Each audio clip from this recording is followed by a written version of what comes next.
jẹ́ kí hallelujah kó pé tí gbogbo ènìyàn mi. You will let your hallelujah. Hallelujah méje a máa ké sí ọba àwọn ọba. We want to shout of the king. 1, 2, 3, go! Hallelujah! Hallelujah!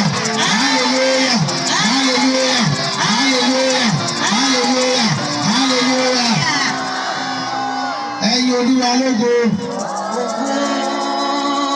Ẹ jẹ́ kí gbogbo èèyàn gbọ́wọ́ wọn sókè. Everybody please lift up your hands. Orin ni mo fẹ́ ká kọ́ fi gbé ọba àwọn ọba ga. I want us to use this song to lift up the king of Àwọn tí orin yẹn bá ní Ọlọ́run. Ẹ̀yin ọba ògo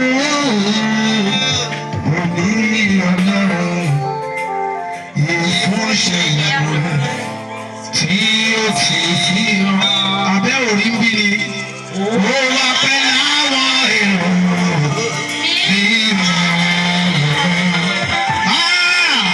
ó sì jẹ́ ìmọ̀lẹ̀ wọn sàn. Ẹ pariwo sókè, ẹ̀yin áńgẹ́lì dídá lójú.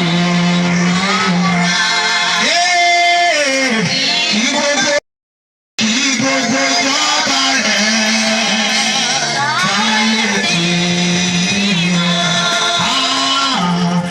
iṣẹ́ rẹ̀ yóò máa yí. Àwọn iṣẹ́ Ọlọ́run dà, iṣẹ́ rẹ̀ yóò máa yí. Ìbùkún fún ẹni tó láyé tó lẹ́rù tó lọ gbogbo là ké sí. Ọlọ́run ẹ̀kọ́ of mercy. Ọlọ́run ọlásùpọ̀ là ké sí. Ẹjẹ́ àjọ gbé sókè lẹ́ẹ̀kan yìí pé ẹ̀yin ọba ògo. Omi Ọlọ́run, ìfúnṣẹ́ ìyanu rẹ̀ tí ó ti fi hàn.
Kábíyèsí rẹ̀, àfọ̀pẹ́ fún Jèhófà, tó bá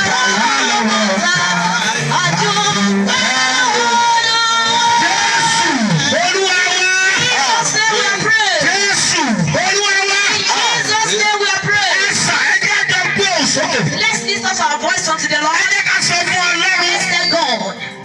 Ọlọ́run echo of mercy. God of echoes of mercy. Abẹ́rẹ́ ẹni ojú iṣẹ́ pẹ̀lú owó To tá a bí ẹ̀sọ́. express your raw power in our midst. Ẹ jẹ́ jẹ́ gbà dáadáa. Please, let's praise very well.